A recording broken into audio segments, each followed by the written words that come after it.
They made him wait in the lobby like he was a lost delivery driver. The marble floor gleamed beneath the crystal chandeliers, reflecting gold, white, and blue in perfect symmetry.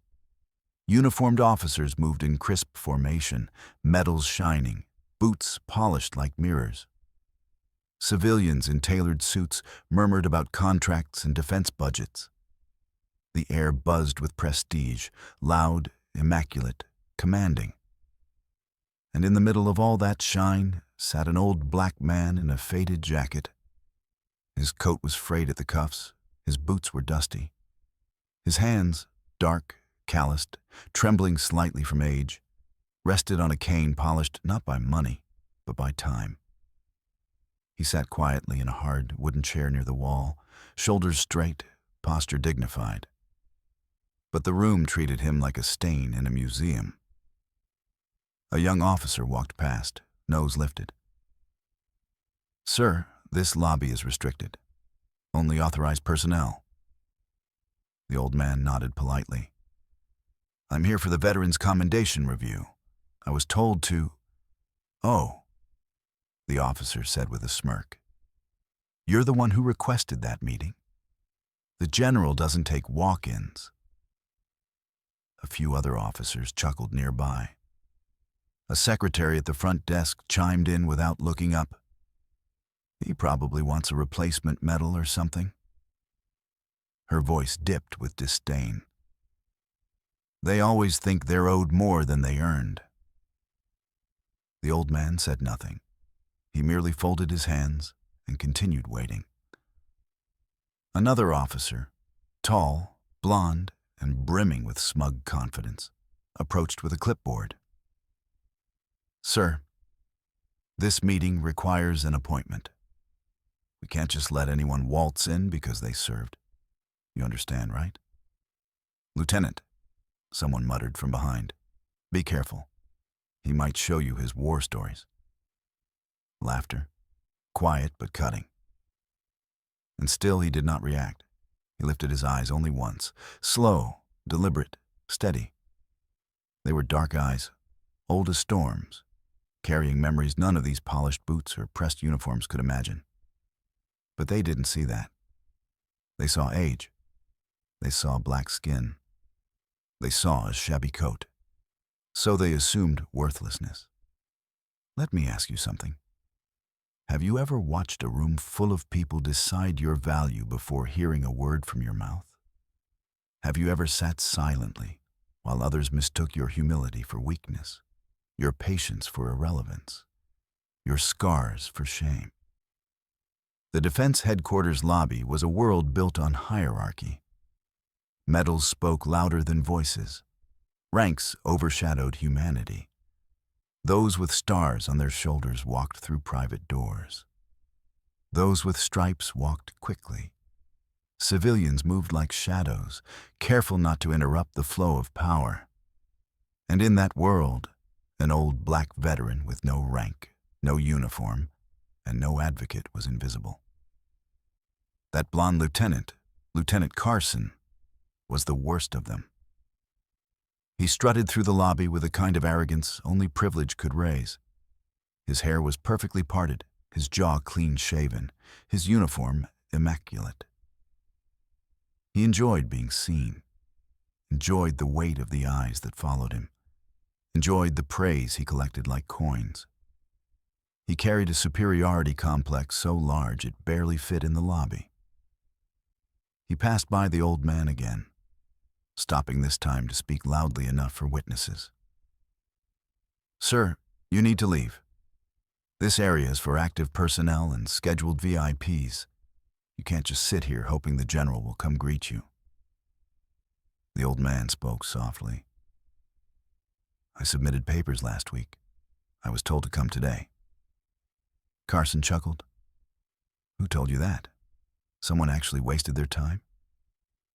Another officer snorted. Probably thought he meant a different kind of general, like general customer service. More laughter.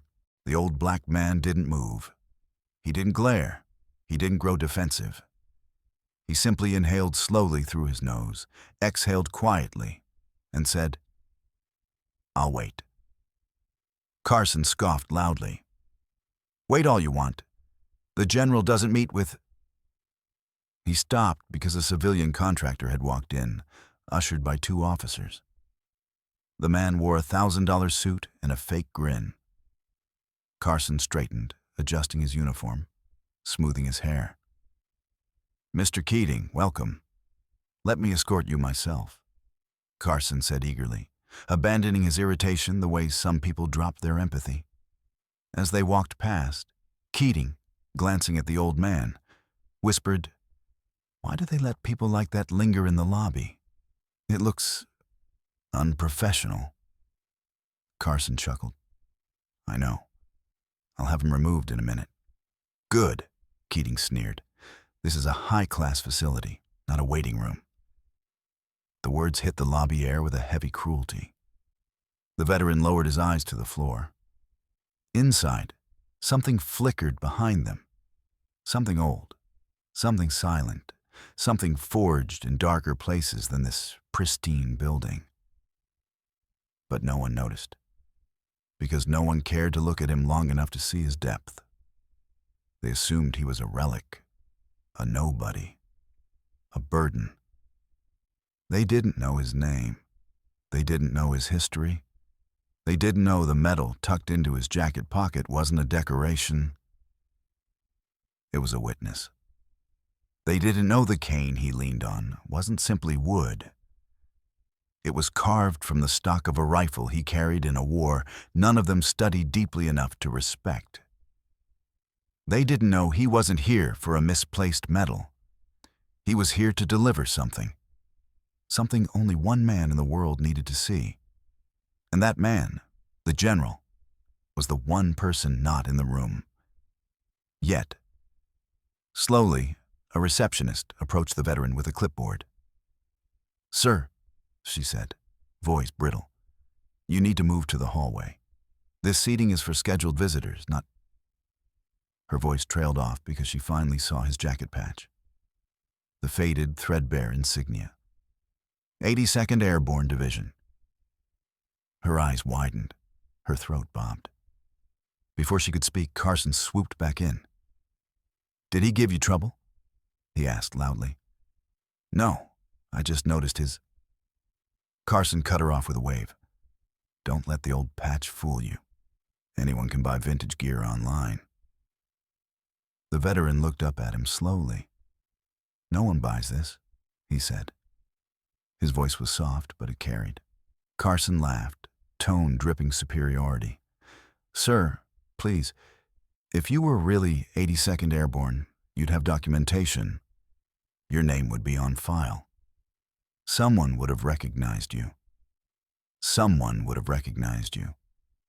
Those words were the cruelest. The old man didn't argue. He simply reached into his coat pocket and took out a sealed, weathered envelope. Official, stamped, deeply aged. He placed it gently on his lap. He did not open it. He did not show it. He simply rested his hand on top of it, with a quiet dignity none of them understood.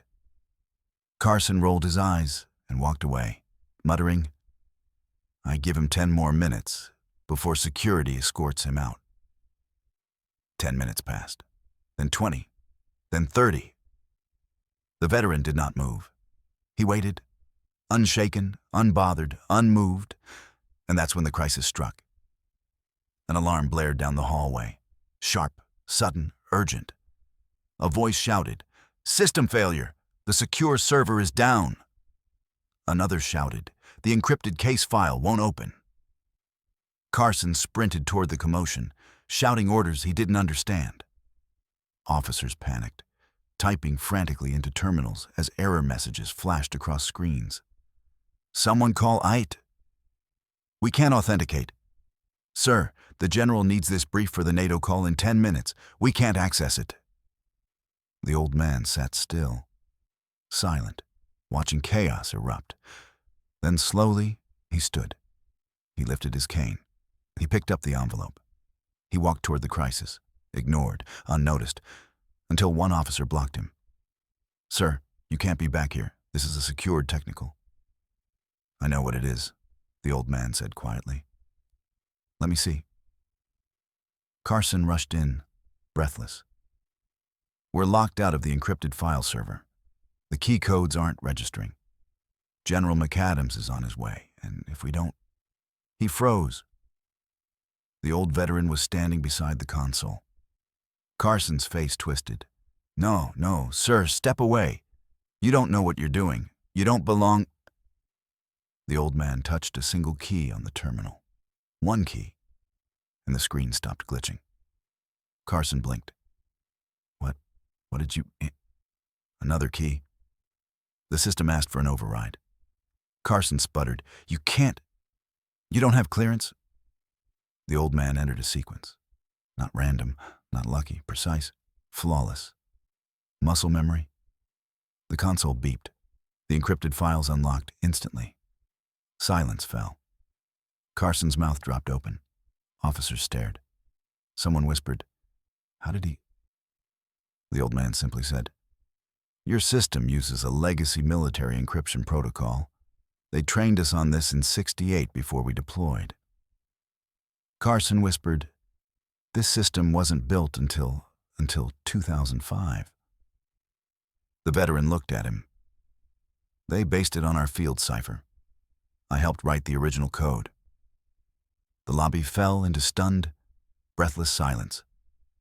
And just then, just at that exact moment, the general walked in. General McAdams, 4 stars gleaming, uniform perfect, energy commanding. His presence silenced rooms before he even spoke. He scanned the chaos. His eyes landed on the old veteran, and everything else in the world stopped. Because the general's face changed, softened, brightened, then broke into disbelief. Sergeant Major Cole? The old veteran looked up. Hello, John. Gasps exploded around the room. The general strode forward like a man reunited with a ghost. You're still alive? My God, Sergeant Major, I thought you were gone. Carson stumbled backward. The room spun with confusion, awe, and the crushing realization of what they had ignored. The general grasped the old man's shoulders with deep reverence. You saved my life in Kandahar, he said, voice trembling. You saved half the unit. I've spent years trying to find you. The old man nodded gently. I came to give you something that belongs to you. He held out the envelope. The general opened it, and his face drained of color. A military report, handwritten field notes, coordinates, a signature at the bottom, Sergeant Major Elijah Cole, and beneath it, recommendation for Medal of Honor. The general whispered, This is the documentation that went missing during the evacuation. Elijah, they thought you died before it could be submitted? The veteran bowed his head slightly. I didn't need medals. I needed my men safe. Carson stared at Elijah in horror. All his assumptions, crushed, all his arrogance, exposed, because the man he mocked was a legend, a ghost, a hero, a man whose story was whispered in military academies without a known face. And that was only the beginning. The lobby, once buzzing with arrogance and polished indifference, fell into a stunned, reverent silence. Every officer stared. Every civilian froze. Lieutenant Carson's face drained of color until he looked almost translucent. Because suddenly the shabby coat, the old cane, the quiet posture, it all reframed itself. This wasn't a forgotten man. This wasn't a lost veteran. This was Sergeant Major Elijah Cole. The legend whispered about in training manuals. The man whose unit survived an impossible ambush because of a tactical pattern no one else had ever replicated.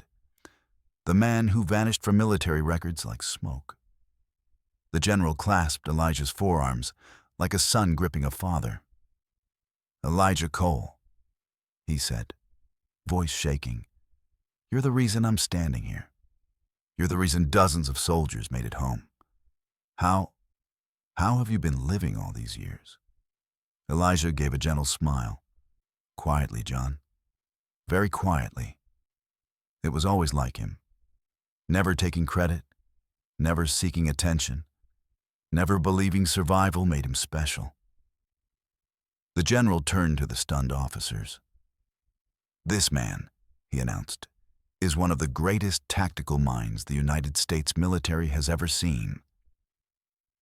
Gasps. Hands flew to mouths.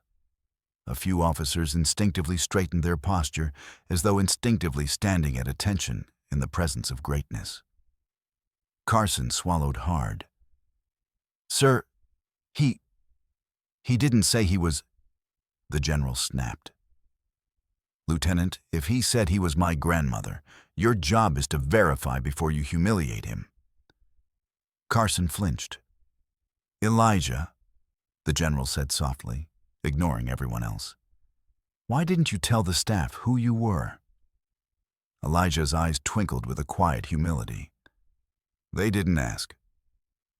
That sentence hit the room like a rifle shot. They didn't ask. They judged. They dismissed. They assumed uselessness wrapped in old skin.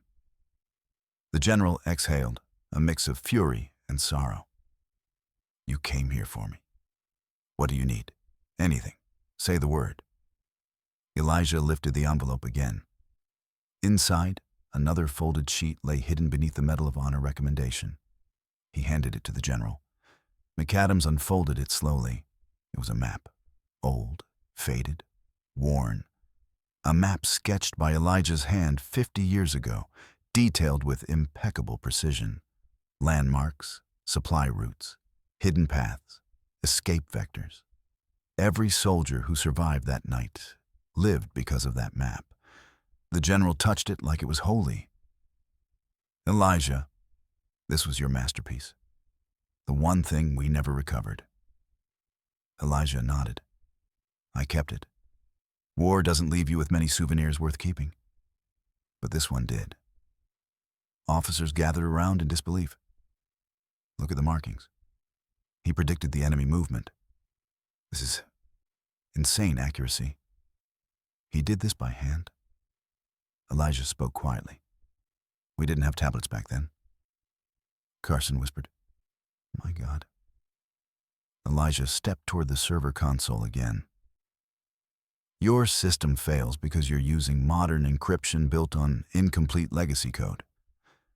The protocol was drafted by men who didn't fully understand the battlefield applications." He paused. "I was one of the advisors who helped design the original version." The room froze. "You designed the military encryption base?" An officer whispered. "No," Elijah said modestly. "I just helped solve a problem. Same problem you're having today." He pointed with his cane toward the screen. "You're missing a redundancy layer. Add it and your system won't glitch again during key changes." The IT personnel, who had finally rushed in, stared at the code logs. "He's right," one whispered. "He solved it in his head." Another murmured, "This man is a genius." The general turned slowly. "Elijah, you could run our entire cyber division." Elijah chuckled. "I'm too old for that." "No," the general said firmly. "You're too necessary for that." But the moment was shattered by Carson, who seemed unable to accept his own insignificance. He stepped forward, voice trembling with leftover ego. "Sir, permission to speak freely." The general glared. "Permission denied." Carson ignored him. This doesn't make sense. He's just a man sitting in a lobby with an old coat and a cane. He can't possibly." "Elijah Cole," the general interrupted coldly, "commanded more soldiers than you've ever met, saved more lives than you'll ever witness, and has forgotten more tactical engineering than you will ever learn." Carson's lip twitched. "But, sir, I mean, why would someone like him look like that?" Everyone in the room stiffened. Elijah stood still, not offended, but deeply tired. Lieutenant, the general said softly, the uniform doesn't make the hero. The medals don't make the leader. And the rank doesn't make the man. He stepped closer to Carson. Character does. Carson lowered his gaze. I didn't know. Elijah finally spoke, voice gentle but cutting. You weren't supposed to know. You were supposed to ask. Carson's eyes filled with shame. A deep, heavy silence followed. Then Elijah said something none of them expected. John, there's another reason I came. The general blinked. What is it? Elijah took a slow breath. My commendation was never processed. I know, McAdams whispered. And I don't want it now. What? I came because there's someone else who deserves it more. The general stared. Elijah, who? Elijah turned, pointing his cane at the very people who had mocked him. They do. The lobby held its breath. They deserve to know what real service looks like, Elijah said softly. Humility, duty, honor. He tapped the ground gently. Not medals, understanding. The general felt tears prick at the corner of his eyes. Elijah, he whispered, you don't want recognition. You want accountability. Elijah nodded. Give them training, not punishment. Training? Carson breathed, stunned. Elijah met his eyes. To see people, not uniforms. The general looked at Carson, then the receptionists, then the officers. Effective immediately. The general said loudly. Every staff member in this building will undergo veteran relations training. Gasps, confusion, satisfaction, regret, redemption. It all swirled through the room, because the punishment Elijah asked for was not revenge. It was humanity. The general looked at Elijah again. Is that all you came for? Elijah's eyes softened. No, I also came to return something. He lifted his cane, twisted the handle gently, revealing the hidden compartment inside. Everyone leaned forward. Out slid a small metal object, a dog tag. The general inhaled sharply. That's Staff Sergeant Ruiz's tag. We thought it was lost. Elijah nodded. It was with me when he didn't make it. I kept it too long. The general accepted it with trembling hands. His voice cracked. His daughter, she's been looking for this for 20 years. Elijah placed a hand on his shoulder. Then it's time she got it. The general took a moment, breathing, grieving, remembering. Then he straightened. Elijah, he said, come with me. He led the old veteran past the officers, past the gawkers, past the receptionist, who suddenly couldn't look him in the eye. They entered a grand hallway, the Hall of Honor. Portraits of decorated soldiers lined the walls. Flags hung from brass poles. The air felt sacred, heavy with memory. The general stopped in front of a glass case. Inside was an empty space, reserved, waiting. Elijah, he said, this spot was always intended for you. Elijah shook his head. I don't belong behind glass. You belong wherever our country remembers its heroes, the general replied softly. Then he turned to the officers gathered behind them. At ease, he commanded. They stood silently. The general faced Elijah. Do you have any idea how many lives you changed? How many soldiers survived because you taught them things that weren't written in textbooks? Elijah smiled faintly. I wasn't teaching them to be soldiers, he said. I was teaching them to survive. The general's eyes tightened. Same thing. He turned toward the officers. This man, he announced, was my mentor, my guide, my protector. I owe him everything. The officers didn't blink, didn't breathe, didn't dare interrupt. And the general, voice steady, proud, said the words that would ignite an earthquake in this pristine, arrogant building. From this moment forward, Sergeant Major Elijah Cole will be honored as one of the greatest veterans this institution has ever known.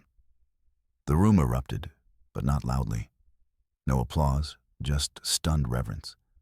A kind of awed silence that said more than clapping ever could. Elijah bowed his head. But they weren't done yet, because the final twist, the moment of true reversal, was still coming. The Hall of Honor remained still. Sacred, breathless. Officers stood frozen as if afraid any movement might break the moment. The general steadied himself, his gaze locked on Elijah with a mix of reverence and disbelief. But Elijah gently shook his head. "I didn't come here to be honored," he said. "I didn't come for a ceremony." "Then why?" the general asked quietly. Elijah exhaled slowly, leaning on his cane. His voice softened in a way that compelled the entire hallway to listen. "I came to finish what I started, and to give you something I should have given you decades ago." The general waited.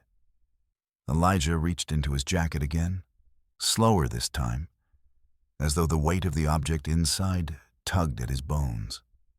He pulled out a small, black notebook, faded around the edges, bound with a rubber band that had snapped and been replaced countless times. Its cover was scratched, dented, stained with rain, mud, time. It looked like a worn-out diary, forgotten and fragile. But the moment the general saw it, his breath caught. "Elijah," he whispered, voice breaking. Is that the field log?" Officers stiffened. The IT director, who had just arrived, blinked in confusion. "What's the field log?" The general stepped forward, eyes wide. "It's the tactical journal Elijah kept during the campaign, the one military historians searched for, the one everyone thought burned in the supply convoy explosion." Elijah handed it to him gently. "You once told me," Elijah said, "that one day the world would need the truth of what really happened in those mountains. That someone would need to learn from our mistakes, our improvisations, our miracles." The general's fingers trembled around the notebook.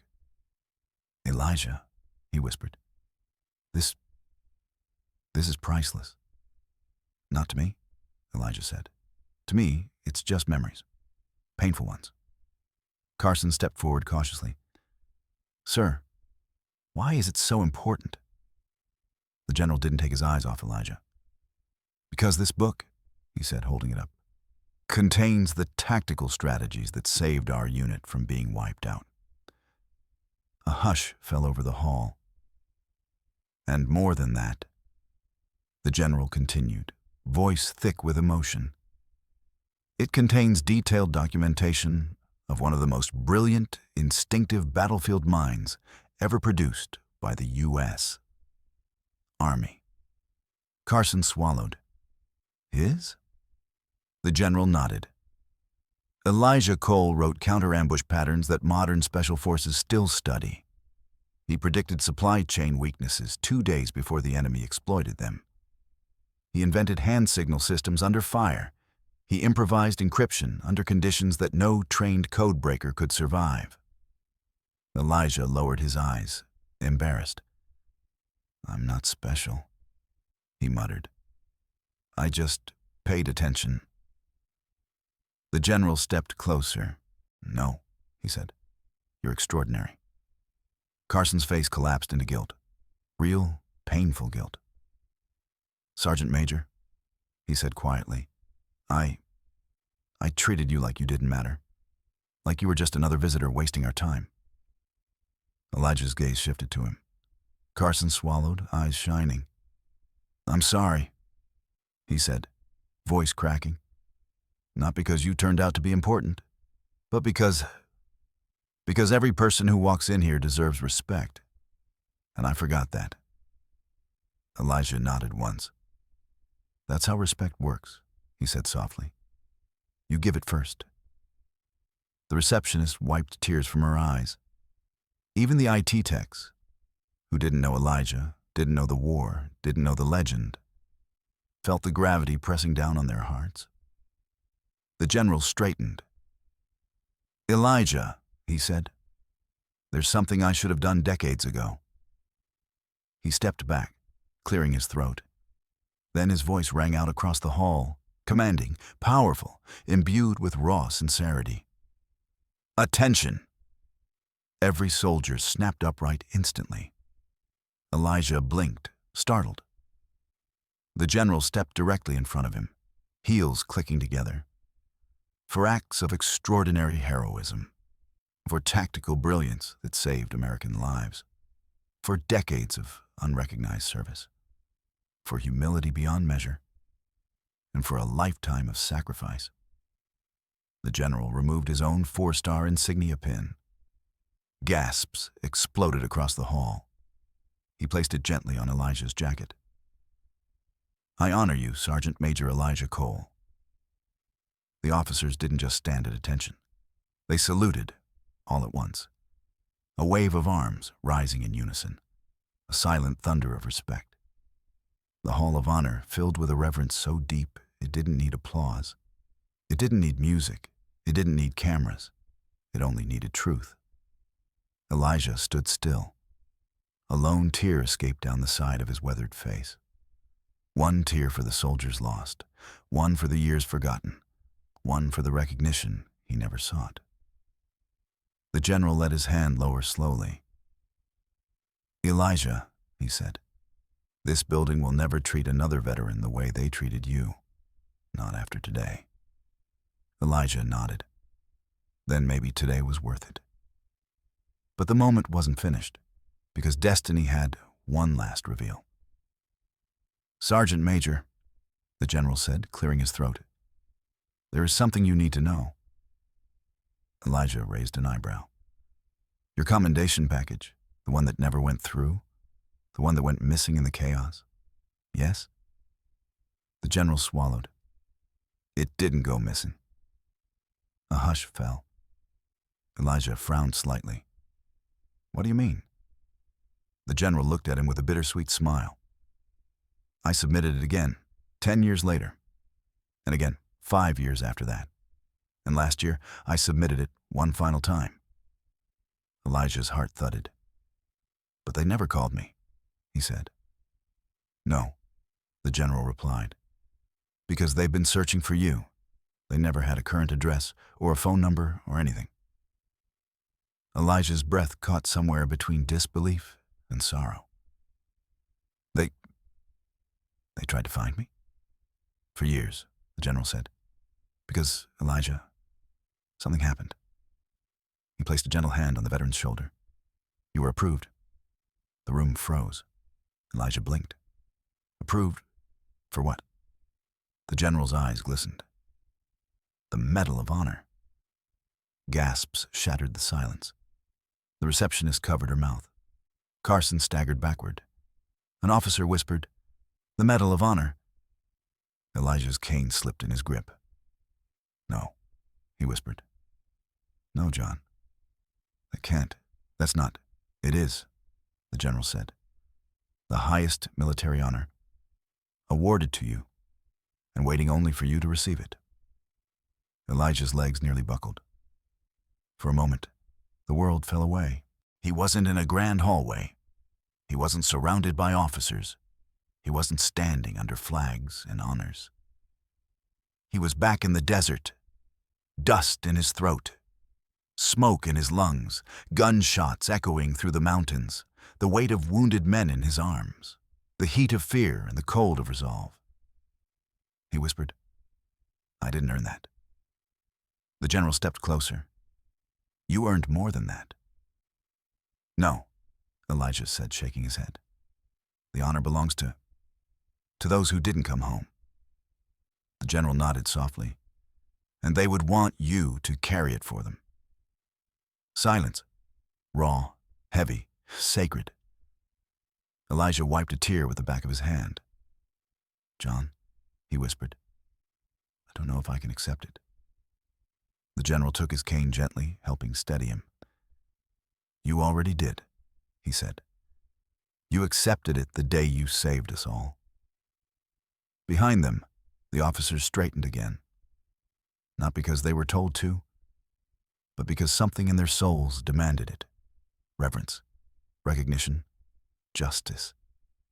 The general looked around the hall. "Prepare the ceremony," he ordered. "Immediate family, press, full honor guard." Elijah shook his head quickly. "No press." The general smiled.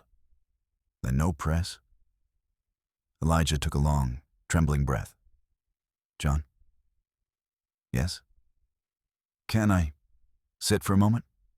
"Of course," the general said softly. They guided him to a cushioned bench near the center of the Hall of Honor. The light from the skylight above bathed him in gold, soft against his dark, weathered skin. He leaned back, cane resting against his knee, eyes drifting across the portraits on the wall. Soldiers he had known, soldiers he admired, soldiers he survived. The general sat beside him, quieter now. "Do you know why I respected you so much back then?" he asked. Elijah looked at him. "You didn't lead with your voice," the general continued. "You led with your actions. You didn't demand respect, you earned it.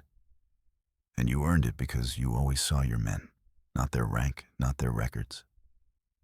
He paused. "You saw their humanity." Elijah turned back to the portraits. "That's all any of us really have," he whispered. "Humanity." The general nodded. "For too long," he said, "people looked at you and didn't see it. But today they did." Elijah closed his eyes.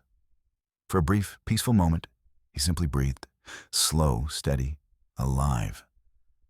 Across the hall, officers whispered to each other, not with arrogance, but admiration. "That's him. The sergeant major who saved them. He designed the encryption. He should have been honored decades ago." Carson stood apart from them all, shoulders slumped, eyes red. He approached hesitantly. "May I?" he began. Elijah opened his eyes and looked up at him. "I'm sorry," Carson said again, voice breaking. "I was wrong." Elijah nodded once, then learned from it. Carson nodded firmly. "I will." The general stood. "Elijah," he said, "we'll hold the ceremony tomorrow. Quiet, private, dignified, just as you deserve." Elijah smiled. "I never wanted the world," he said. "Just a little understanding." The general placed a hand over his heart. "And today," he said, "you changed everyone in this building." Elijah glanced around. People who had mocked him hours earlier now looked at him with awe, humility, and something deeper, respect. Slowly, Elijah rose to his feet. He tapped his cane twice against the tile, an old habit from years past. Then he spoke. The final words that wrapped the entire day in a quiet, unforgettable truth. You don't need medals to be honorable. You don't need rank to have worth. All you need is to remember that every person you meet carries a story you haven't heard yet. The general bowed his head. Officers stood straighter. Carson wiped his face, and the old black veteran walked out of the Hall of Honor, not as a forgotten relic, but as the man who reminded them what honor truly meant.